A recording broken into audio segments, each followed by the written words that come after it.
are joined by Ahmad Dixon, former Midway and Baylor star, with us on 365 Sports. My God, how you been? I've been good, man. I've been blessed. Can't complain. How about yourself? Doing well. This is a pretty big fall for you. You're going to be inducted into the Midway Athletics Hall of Fame with the relay team tomorrow night. Mm-hmm. And then also the 2013 and 14 Baylor Big 12 championship teams will be honored in that game against TCU. It's a pretty busy fall for you. Yeah, man. Shout out to those guys that ran on that relay with me in high school. Also, shout out to the Baylor Bears as well and all of those guys. But yeah, man, it's a pretty big milestone for me. That's something that I worked really hard to accomplish. Ahmad, first of all, what leg were you on that relay team? I was the third leg. Third. Okay. Yes, all sir. right. Okay. Who was the rest of the relay team, and how did it go? So first leg, John Howard. Second leg was Matthew Davis. Fourth leg was Jonathan Cornish. So how that race goes? First leg, John Howard comes out and he does not so good of a job as he normally does. He comes out and I'm gonna just say it like this: by the time he passes off the baton, we're in last place. And so Matt Davis, as he gets the baton, he comes out and he's blazing. He gets on that back stretch and he catches us up all the way I believe he gets us to like second place, if I'm not mistaken. And by the time he made it to the back stretch, he had died out. He had caught us back up. So he gets it to me, I believe we're in like fourth or fifth. We fall back to like fourth or fifth. And so as the race is going, I'm running a strong leg. I jump us out to like second or third place on the back stretch. And I kept my pace the whole way around. By the time we got to the home stretch, I just kicked it in another gear, got us in the first. And I passed it off to Jonathan Cornish. He ran a good leg. But he had a pretty good Lancaster had a pretty good fourth leg, a guy by the name of Howard Shepard. If I'm not mistaken, he went on to go to Louisville and run track. But he ended up catching Jonathan Cornish on like the last 10 meters or something like that, and we ended up winning the race by literally 100th of a second, just by a lean. And it was a very big deal because at that time Lancaster had won the 4x4, if I'm not mistaken, about 4 or 5 times in a row at that point. So it was kind of understood that they were going to win the mile relay at that time. And with us beating them in that mile relay, and they had just came off of back-to-back state championships in track. So as far as winning the whole meet. And so with them coming in second to us, they ended up losing, and we ended up breaking their streak of all of the historical things that they did. And then the history started rolling in for Midway from then on. All right, so you've always had facial hair. I haven't seen you in a while. You've got it even more of a level. Is that just like you love that look, and how comfortable is it for you? Yeah, I like it. So I guess you can say my grown man. It shows a different side of me, my growth, my maturity.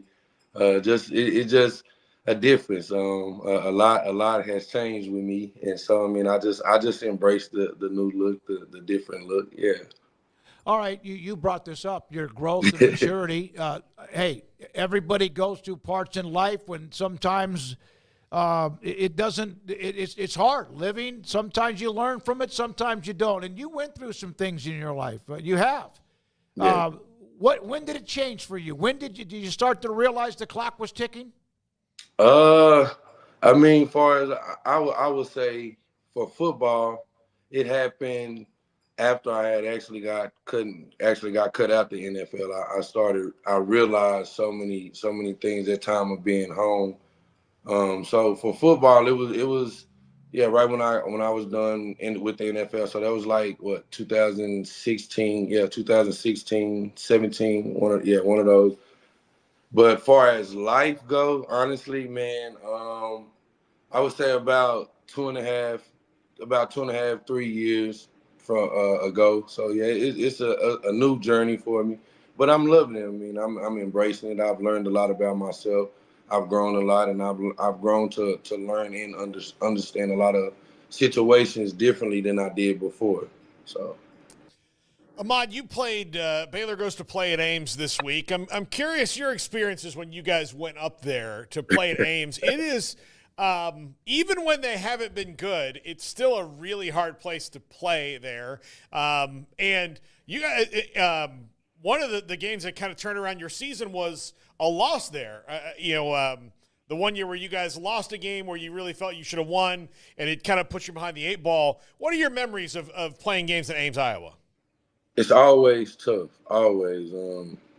I mean, I would say I would never say that they're a bad team. No team is ever a bad team. It's just every dog has its day, but they're always a tough opponent. They've always been a tough opponent. You just have to, when you go to Ames, Iowa, you have to weather the storm because it's going to be a storm. I mean, no matter what the situation is, they're a very hostile environment. I mean, if I'm not mistaken, it's only two colleges there, so they don't really have. That's really all they have is the Iowa Hawkeyes and Iowa State. If I'm not, I mean, yeah, Iowa State. If I'm not mistaken. So, I mean, it's a very hostile environment. I mean, when we went, we like you say, we fell short in that game, and I can honestly say that probably one of my worst. That I would say that I had one of my worst games in my career of football playing in Ames, Iowa.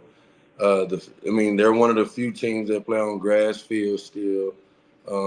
Is like I say, very loud. It's an old stadium, so it doesn't really give you that vibe that will have you amped and ready to play. It's more of a dark, droggy type of feel in their stadium when you go there. It's like a dark cloud is almost over, and it's like when you walk out, it's almost as if like you have to tell yourself and get yourself going because most guys don't really want to play when you go to Ames always.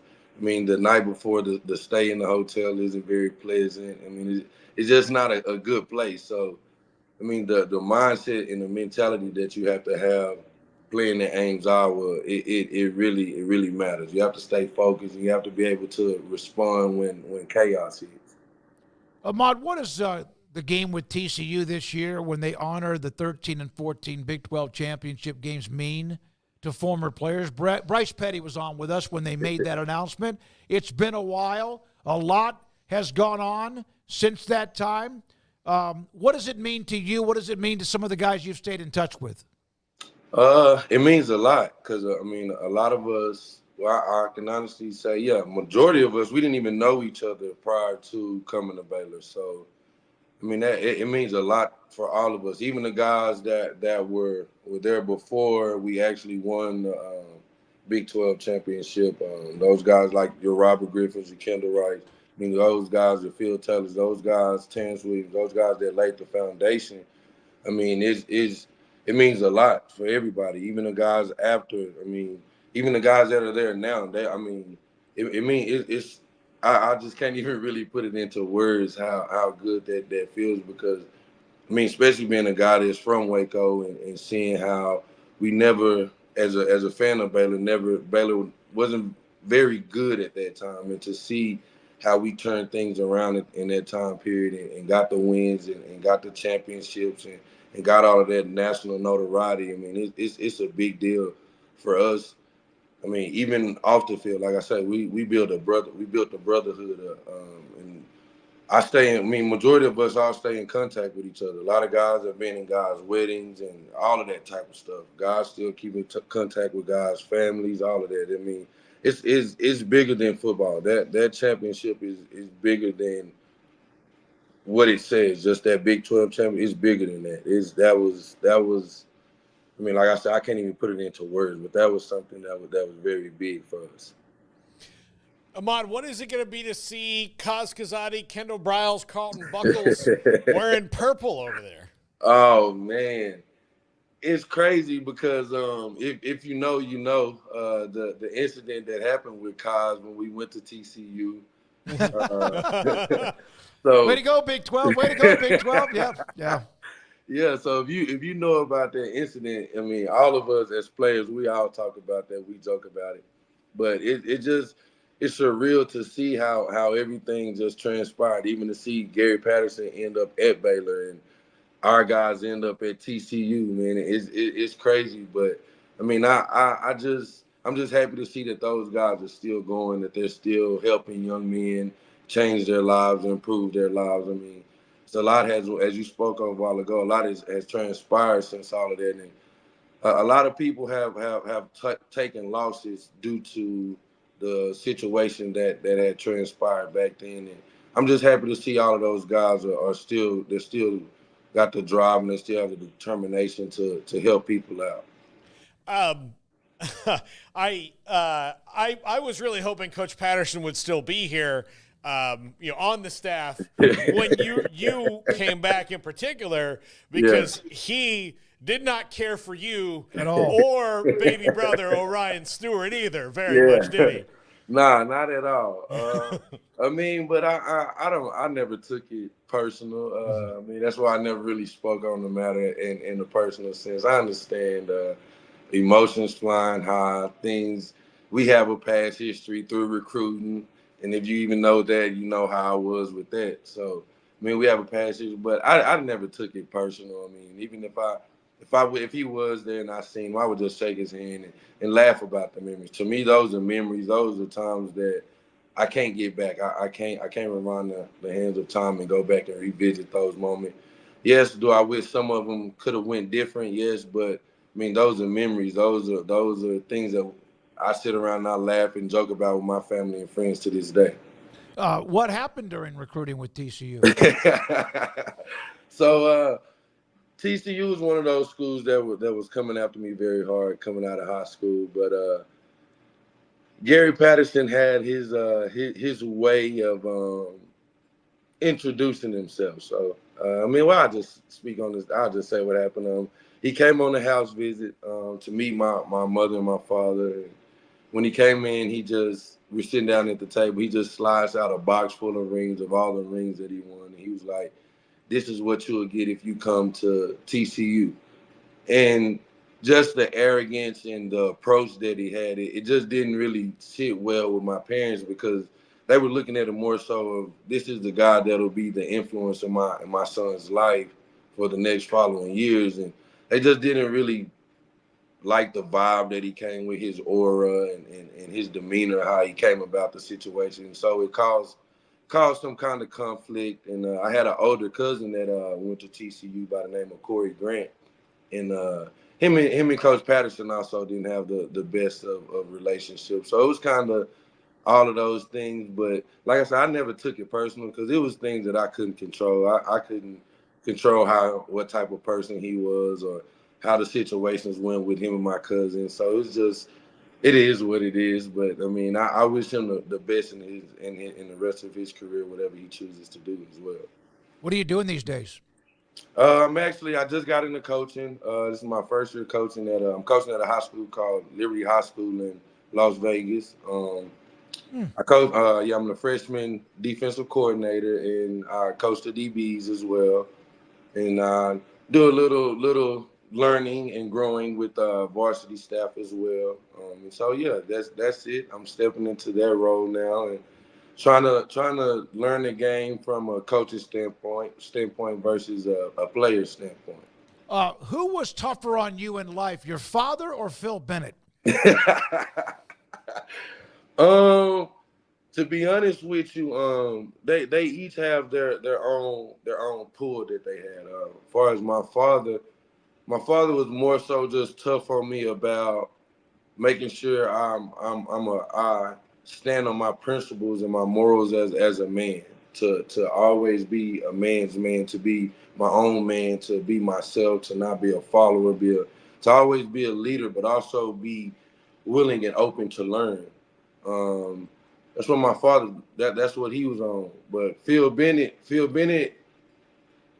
more so taught me how to deal with adversity when things are out of my control, when I don't have the best understanding in the situation, when I don't really know how to respond. Phil Bennett taught me a lot of that while dealing with him because, I mean, if you know Phil Bennett, you know Phil Bennett can go from 0 to 100 real quick, and and I can do that myself. So a lot of times I had to step back and realize that this is not only a grown man, but this is in a sense, my boss. This is my coach. This is my leader. So I have to take a step back and listen and learn and take and apply what he's trying to say.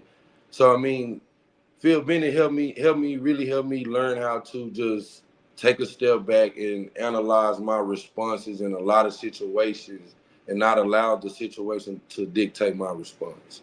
Ahmad Dixon, former Midway High School, inducted to their Athletics Hall of Fame tomorrow night, and also former Baylor Safety with us on 365 Sports.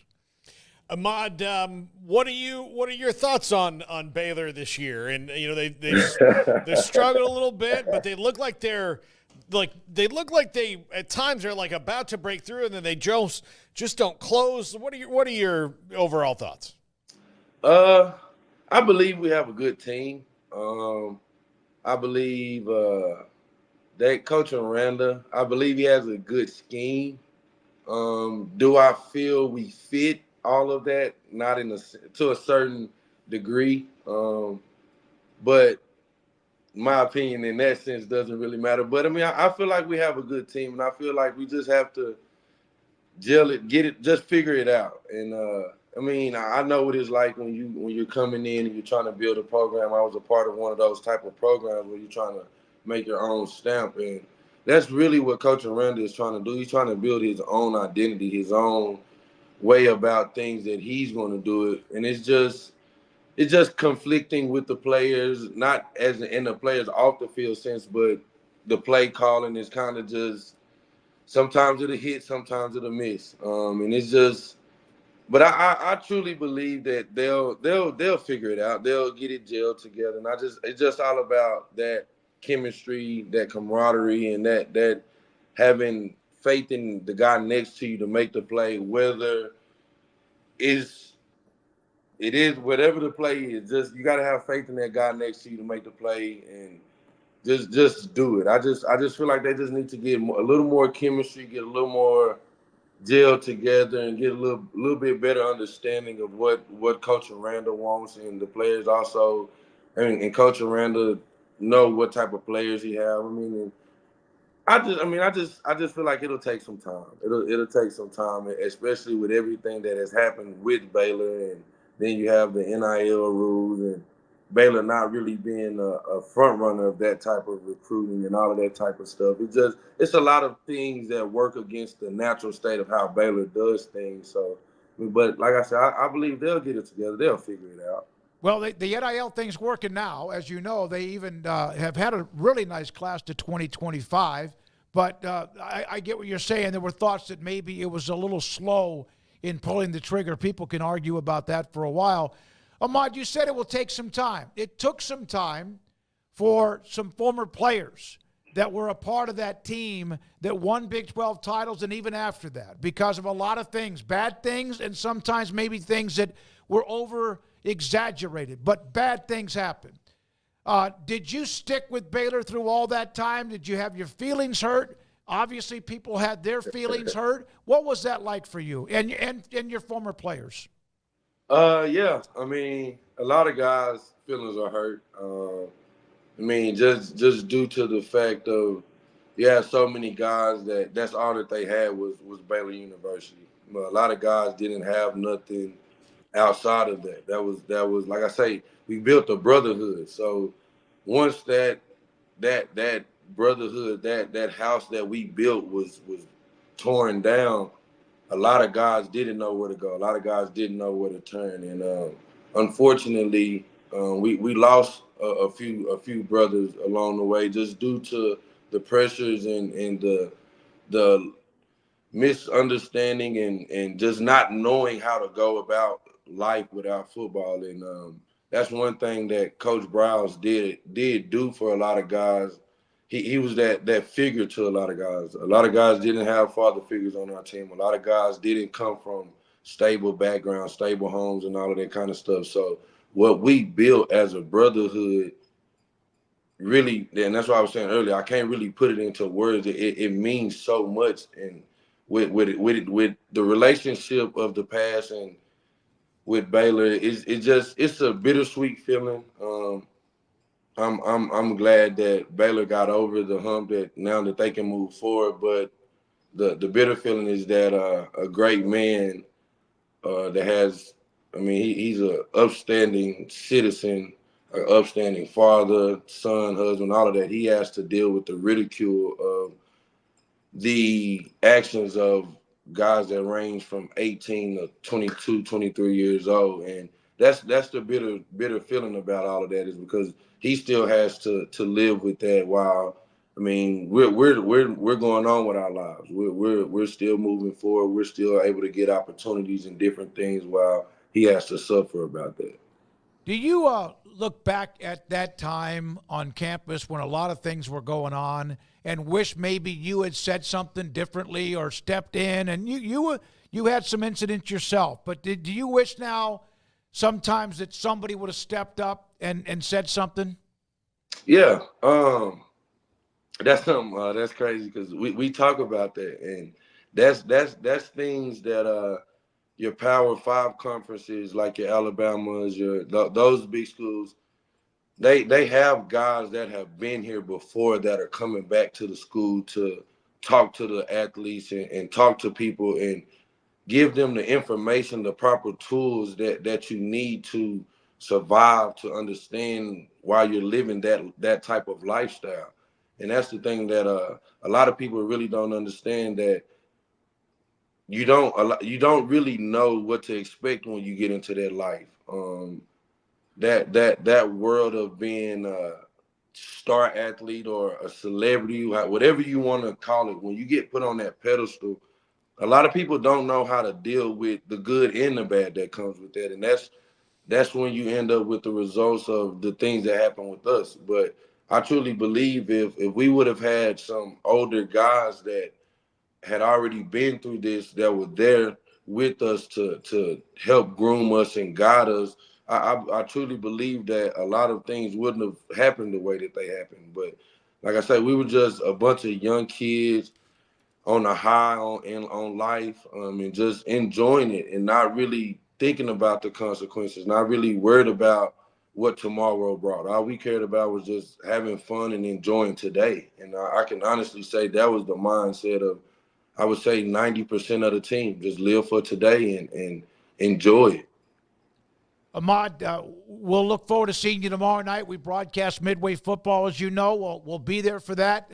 Good luck with that. It'll be great to see you when you get back in town for TCU, and see a lot of the faces that we haven't seen in quite some time. It is time, and it's great that it's going to happen. And look forward to it. We appreciate your time, my friend. All righty. Yes, sir. Appreciate you. Take care. Ahmad Dixon with us, former Baylor Safety, Midway Hall of Famer, starting officially after tomorrow night on 365 Sports.